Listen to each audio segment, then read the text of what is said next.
Hello hi అండి, అందరికీ నమస్కారం. ఈరోజు అయితే మేము పెద్ద పనసకాయ బిర్యానీ అయితే చేయబోతున్నాము.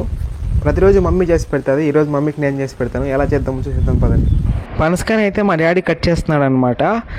ఈ పనసకాయ అయితే నేత పనసకాయ అనమాట. అంటే బాగా ముదిరింది కాదు, బాగా చిన్నగా ఉన్నది కూడా కాదు, మీడియం వయసులో ఉన్నదన్నమాట. మనం దీన్ని పనసకాయ ఎలా కట్ చేయాలంటే, మనం ఎలాగైతే పరింకాయని పీల్ చేస్తామో సేమ్ అలానే ఈ పనసకాయ పైన ఉన్న పొట్టును కూడా ఒలిచేయాలన్నమాట. ఎందుకంటే మనం పండు పనసకాయని అయితే మిడిల్లో కట్ చేసుకొని అందులో ఉన్న అవి మనకు కావాల్సినవి మాత్రమే తింటాం. ఇందులో మొత్తం ఆ కుడుమంతా కూడా బిర్యానీలోకి వేసుకోవచ్చు. కాబట్టి సేమ్ మనం ఎలా అయితే పరింకాయని పీల్ చేస్తామో అలానే దీన్ని పీల్ చేసేసి హాఫ్గా కట్ చేసుకోవాలి. హాఫ్గా కట్ చేసుకున్న తర్వాత మిడిల్లో ఉండే ఆ స్టెమ్ లాగా ఉంటుంది కదా, దాన్ని అయితే రిమూవ్ చేయాలి. ఎందుకంటే దాంతో పాలు అనేది ఎక్కువ ఉంటుందన్నమాట. ఒకవేళ బిర్యానీలోకి వేస్తే కూడా చిక్కదనం ఎక్కువ వచ్చేస్తుంది. మనము కట్ చేసే ముందు అయితే మనం పండు పనసకాయకి ఎలా అయితే ఆయిల్ పెట్టుకుంటామో దీనికి కూడా సేమ్ అలానే చేతులకి కత్తికి ఆయిల్ పెట్టుకుంటే ఈజీగా ఉంటుంది కట్ చేయడము. పీసెస్గా కట్ చేసుకొని మీడియం సైజులో వాటర్లో వేసుకునిద్దాము. ఇంకైతే వంట చేసేద్దాం. మీద ఎసురు అయితే పెట్టుకున్నాను. ఈ పనసకాయలంతా మా డాడీ అయితే కట్ చేసి ఇచ్చినాడు. దీంతో సగం అయితే పొయ్యిలోకి వేసేద్దాము, ఇంక సగం అయితే మళ్ళీ సాంబార్ చేసుకుంటుంది మమ్మీ. మనమైతే ఇప్పుడు సగం బిర్యానీ చేసుకుందాం. ఇవైతే కట్ చేసి ఉప్పు నీళ్ళకి వేసుకున్న ఉప్పులు అనమాట. ఇప్పుడు కావాల్సిన పదార్థాలు: నూనె, పచ్చిమిరపకాయలు, ఉప్పు, ఫ్రై చేసిన ఆనియన్స్, నెయ్యి, పసుపు, ధనియాల పొడి, మిరపపొడి, చక్కా లవంగం పొట్లు, నిమ్మకాయ, అల్లం వెల్లుల్లి పేస్ట్, అంతే. ఇందులో ఉన్నది అయితే పెరుగు. ఇవన్నీ మనకు కావాల్సిన పదార్థాలు. ఇప్పుడైతే మనం ఫస్ట్ హాఫ్ పనసకాయ ముక్కలను అయితే ఎత్తి అంతకు వేసుకునేద్దాం. ఇప్పుడైతే ఎసురు అయితే బాగా కాగింది. సగం ఉప్పులు అయితే వేసుకుందాం మన పనసొప్పులు. ఇప్పుడు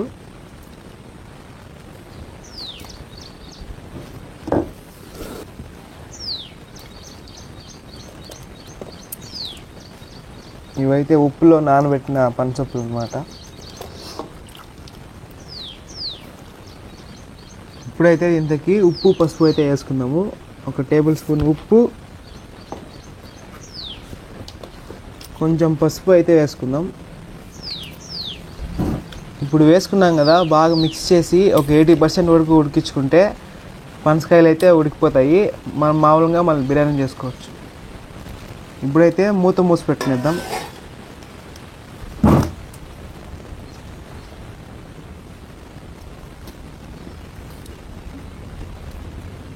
చూడండి, ఇట్లా పట్టుకునే కానీ ఇట్లా విరిగిపోతుంది.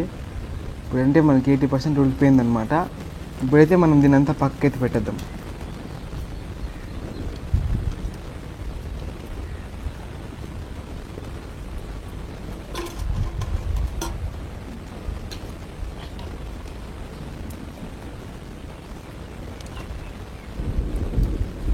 చూడండి మొత్తం ఎలా అయితే ఉడికిపోయిందో. ఇవంతా సాఫ్ట్ పీసెస్లా ఉంటాయి, ఆలుగడ్డ పీసెస్లా ఉంటాయి. ముట్టుకుంటే మనకి ఒక 80% ఎట్లా ఉడుకుతుందో అట్లే. మళ్ళీ ఇంకా దీని తర్వాత అయితే మనం బియ్యం ఉడికిపెట్టుకున్నాం. చూడండి మొత్తం మేము ఒక 1 కిలో దాకా వేసాము ఇవైతే. ఇప్పుడైతే మనం బిర్యానీ కోసం ఇదేదో పెట్టుకుందాం.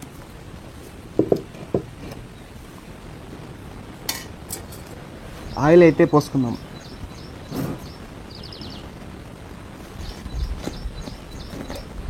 నెయ్యి అయితే వేసుకోవడం కాదు పోసుకుందాం. మనం పనసకాయలు వేసుకుందాం.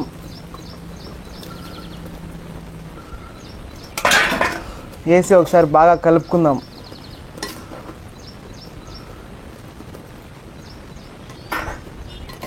మంచి స్మెల్ అయితే వస్తుంది అన్నమాట. పనసకాయల స్మెల్ అయితే వస్తుంది, పచ్చి పనసకాయది.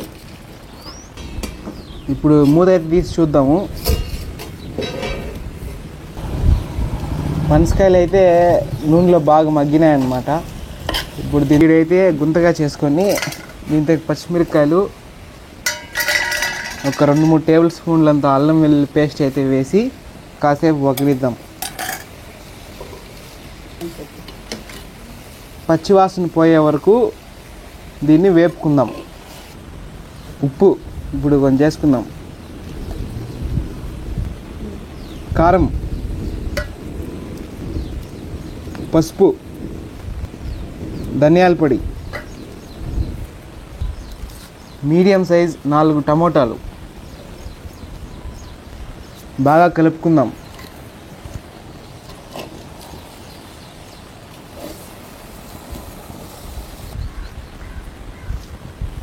ఫ్రైడ్ ఆనియన్స్ వేసుకుందాం. ఫ్రెష్ పెరుగు అయితే 1 కప్ వేసుకుందాం. చూడండి పెరుగు ఎంత ఉందో, మనావు పాలే ఇది, అంటే ఎట్లా బాగుందో.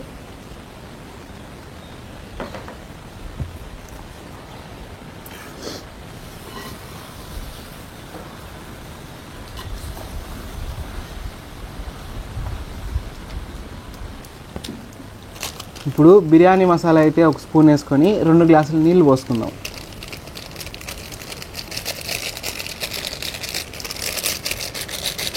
ఒక 2 గ్లాసులు నీళ్ళు అయితే పోసుకుందాం. ఇప్పుడు బాగా అంతా కలిపాం కదా, ఈ మిశ్రమాన్ని పైన మూసి పెట్టుకొని ఒక 10 మినిట్స్ అలానే వదిలేద్దాం.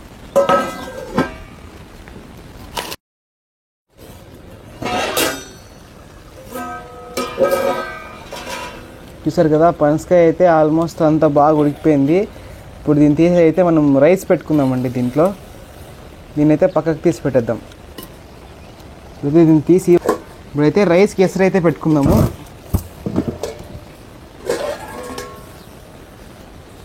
ఇప్పుడైతే ఎసరు అయితే ఫుల్గా కాగింది చూస్తున్నారు కదా. దీంట్లోకి మనం ఫస్ట్ కడిగి నానబెట్టుకున్న బియ్యం అయితే వేసుకుందాం. ఇప్పుడైతే ఉప్పు వేసుకుందాము. నెక్స్ట్ మసాలా దినుసులు అయితే వేసేసుకుందాం. దీంతోపాటు నిమ్మకాయ పిండుకుందాం.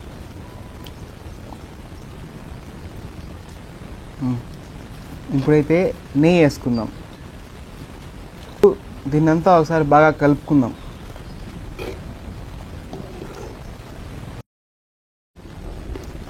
ఇప్పుడైతే రైస్ ఒక 80% దాకా ఉడికిపోయింది.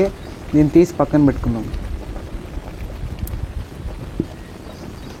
ఇప్పుడు ముందుగా మనం చేసుకున్న పనసకాయ మిశ్రమాన్ని దాంట్లో పెట్టుకుందాం. దమ్ పెట్టుకునేకి దోశ పెనం అయితే పెట్టుకొని ఆ పెనం పైన ముందు మనం చేసి పెట్టుకున్న మిశ్రమాన్ని అయితే తీసి పెడదాం. బాగా కలిపి పెట్టుకున్న మిశ్రమాన్లోకి కొంచెం ఫ్రైడ్ ఆనియన్స్, పుదీనా వేస్తూ రైస్ పెట్టుకొని 2 లేయర్లుగా అయితే దమ్ పెట్టుకుందాం.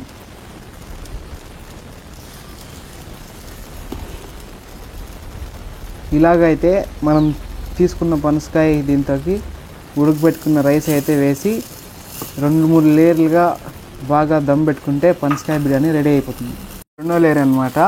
దీంతో కూడా పుదీనా, కొంచెం ఫ్రైడ్ ఆనియన్స్ వేసి అయితే మళ్ళీ మనం ముందుగా అప్పుడే బాగా ఉడకబెట్టుకున్న పనసకాయ మిశ్రమాన్ని అయితే దాంట్లో వేసుకుందాం. మళ్ళీ దీనిపైన అయితే మనం రైస్ వేసుకుందాం. ఫైనల్గా ఫ్రైడ్ ఆనియన్స్, పుదీనా వేసుకొని కొంచెం నెయ్యి వేసుకొని అయితే ప్లేట్ పెట్టి దమ్ పెట్టుకుందాం. నెయ్యి అయితే కొంచెంగా పోసుకుందాం. ఇప్పుడైతే దానిపైన మూత పెట్టి ఒక 5 మినిట్స్ హై ఫ్లేమ్లో, ఒక 5 మినిట్స్ లో ఫ్లేమ్లో అయితే దమ్ పెట్టుకుందాం. 20 మినిట్స్ పైన అయితే మనం దమ్ పెట్టేసినాము. ఇప్పుడు దీన్ని దించి కలిపి టేస్ట్ అయితే చూసేద్దాం.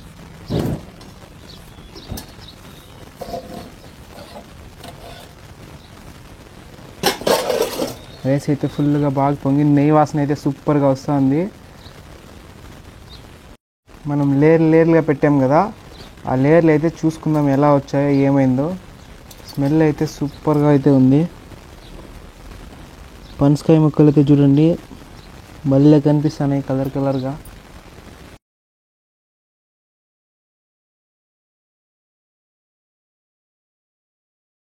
ఇప్పుడైతే మన బిర్యానీ అయితే ప్లేట్లో సర్వ్ చేసుకున్నాము. తిని చూసేద్దాం టేస్ట్ ఎలా ఉందో.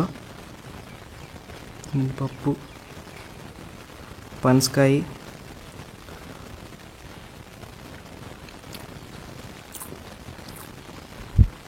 బిర్యానీ అయితే సూపర్గా ఉంది.